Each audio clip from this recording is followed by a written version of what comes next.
Hey everyone, and welcome back for another deep dive. We are so excited for today's film because, let's be honest, everyone's talking about it. That's right. Today we're taking a deep dive into Joker, Folie Deux.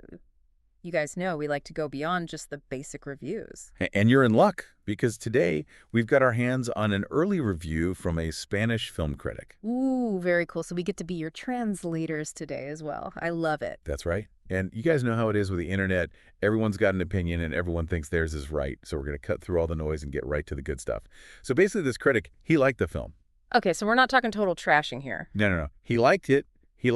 But, and I think this is important, he didn't love it. And that's interesting, right? Because we're talking about a sequel to Joker. How do you even begin to follow up a movie like that? Right. You almost can't. I mean, he called the original a masterpiece. So the expectations were high for this one. And on top of that, this film is going in a totally different direction from the first one. Well, and that's what I think is so interesting. The first one was so dark, so psychological. And now we're hearing that this one is being described more as a courtroom drama Yeah, with musical elements. I know. Wild, Ray. It's definitely a risk. Huge risk. I mean, sometimes when movies blend genres like that, it works amazingly. Some of the best films out there, right? Exactly. But sometimes it can be a recipe for disaster. It can be a train wreck, yeah. It makes you wonder, how are they going to make a Joker musical work? And that's what we're going to find out. Exactly.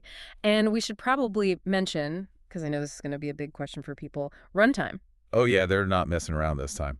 This is a long one, guys. 2 hours and 20 minutes. Buckle up. I mean, 2 hours and 20 minutes, that's a long time to hold on audience's attention. And, our reviewer mentioned that the pacing felt a little off at times. Yeah, and any movie can have pacing issues, but with a runtime like this, it's got to be tough. You really have to earn those extra minutes. No, yeah, totally. Otherwise, people start checking their watches, Exactly. And that kind of ties into another thing our reviewer mentioned, which was the ending. He said it lacked a certain, I don't know, punch. It didn't really stick the landing like the first one did. Which makes sense, right? The first Joker had this rawness to it that just stayed with you long after you left the theater.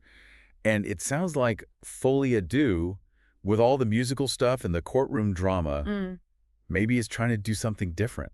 Yeah, and maybe that works.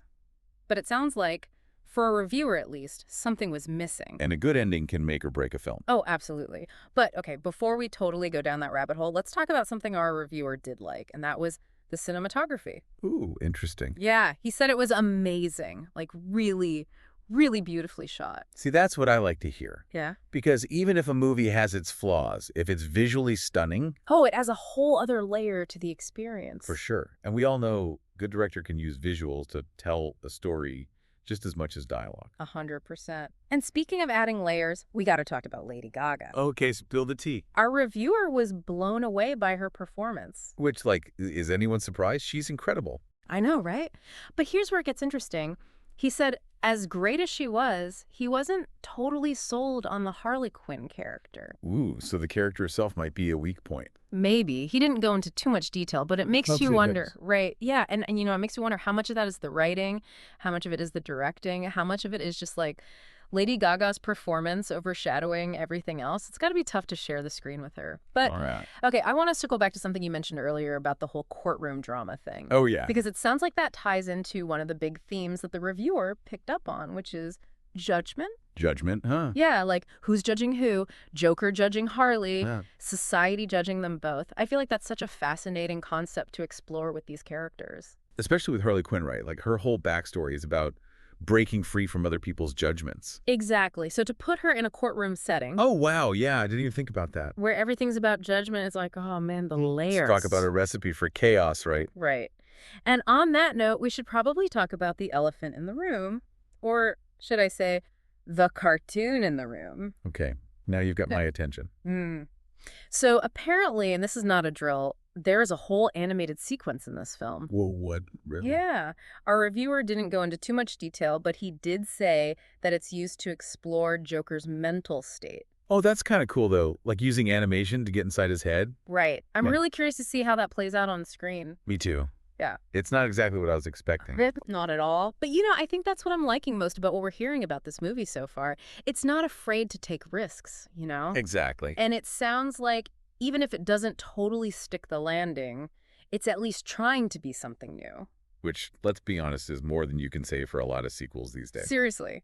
I'd rather have a movie that swings for the fences and misses 100%. than just plays it safe and gives you more of the same. And who knows? Maybe it does stick the landing. We'll have to see it for ourselves to decide. Exactly. And that's the beauty of movies, right? Yeah, everyone's a critic. Exactly. But hey, before we wrap up, I want to go back to our Spanish reviewer here because he ended his review on a really interesting note. He said that, and I'm paraphrasing here, Folie Deux is less of a true sequel to Joker and more of like its own thing. Its own animal. Yes. And when you think about it, it makes sense. We've got the whole musical element. We've got Harley Quinn.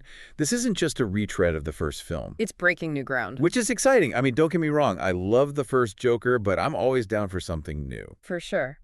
And it'll be interesting to see how audiences respond to this new direction. Totally.